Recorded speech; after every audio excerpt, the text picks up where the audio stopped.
Živijo, pozdravljen. Se še slučajno spomniš, kdaj si Guštija prvič videl, spoznal v svojem življenju? Kdaj je bilo to? Videl sem ga prej, preden sem ga spoznal, se pravi na odru, ko so igrali Bigfoot Mama. Točno bi težko rekel, mogoče, ne vem, mogoče celo na kakšni gimnaziji, Šentvid. Drugače pa spoznal sem ga pa, mislim, da v tem rock klubu Hound Dog, ki zdaj ne obratuje več, kjer smo se vsi podobno misleči zbirali. Dobri stari časi Hound Doga, to se še jaz spomnim. No, tega manjka v Ljubljani trenutno, ne?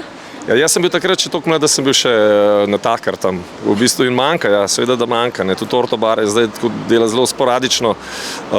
Bi se želeli več, ker je bila res taka edinstvena skupna, prostor, kjer smo se družili in zbirali in pol marsikatera zanimiva zgodba tam nastala. Potem, da je drugič. Zdaj me pa zanima vajina skupna točka, pa da ni nujno glasba. Mi da se druživa tudi tako, pa svoj čas so nogomet igrala skupaj, tudi šla so na smučanje ali pa na smučarske tekme gledati smučanje, pa tako da je kar, ali pa mogoče tudi kakšne športne dogodke gremo skupaj pogledati.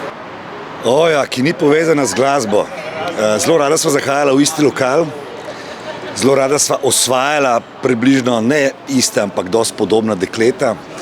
In rada sva se zelo družila, ker je pač dosti blizu mene, živi tukaj v Ljubljani. Bila sva tudi na isti šoli, tako da sva se zelo dobro poznala že odprej. Potem naprej se pa vse ve, kako je šlo.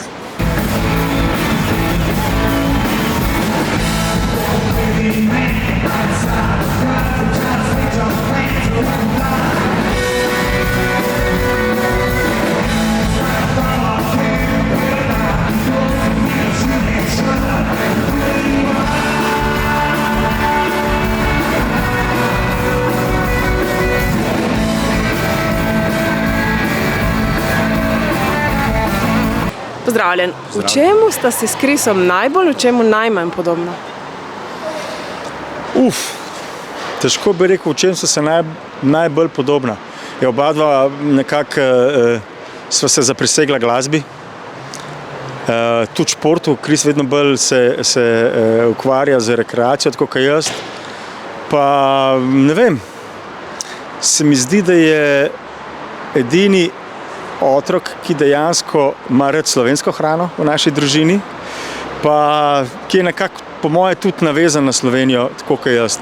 Mislim, da Maja pa Max nista toliko. Mislim, da imava v glasbi, v športu pa to nekako emocionalni epicenter, mislim, da je tle v Sloveniji. Čemu pa najmanj?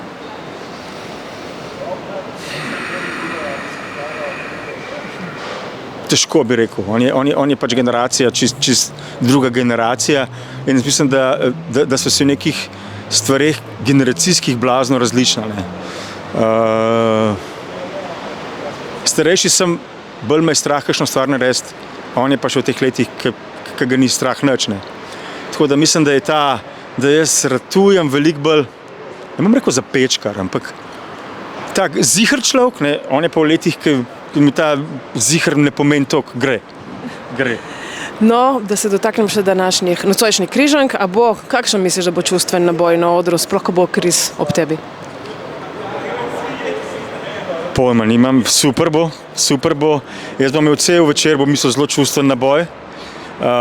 Vsak od gostov mi na svoj način pomeni, Kris pa še posebej, ker je pač iz istega gnezda. Tako da če si mi to zdaj vprašala, sem začel razmišljati, ne bi si sam želel, da se razjokam gor, ker to mi je bedno.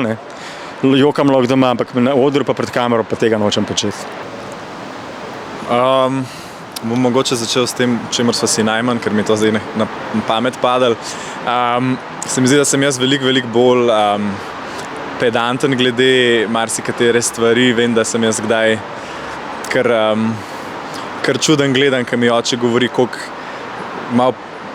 se bolj umetniško loteva vsega tega, kar se v njegovem življenju dogaja kot meni. Jaz imam rad stvari zelo urejene in vnaprej dorečene in tako po svoji mami.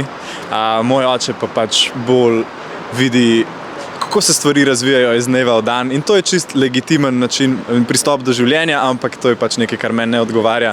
Podobna sva si pa v mojem tako po glasbenem okusu sva si zelo podobna, tudi tako po stvarih, ki naju nekako veselijo, se pravi glasba, oba dva sva tudi velika ljubitelja nogometa, tudi na marsikateri isti koncert bi hodila in tako bom rekel, tudi na marsikateri žurki se skupaj znajdeva. Super.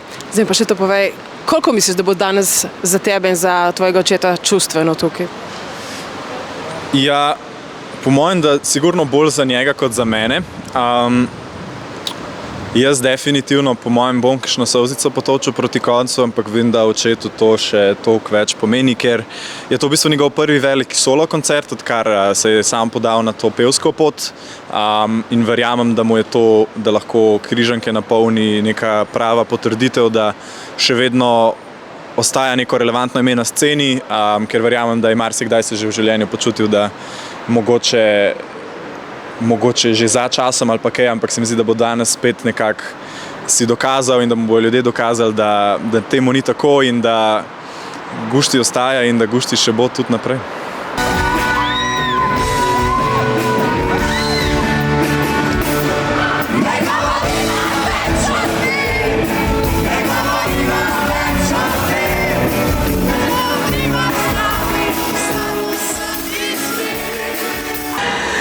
Pozdravljen.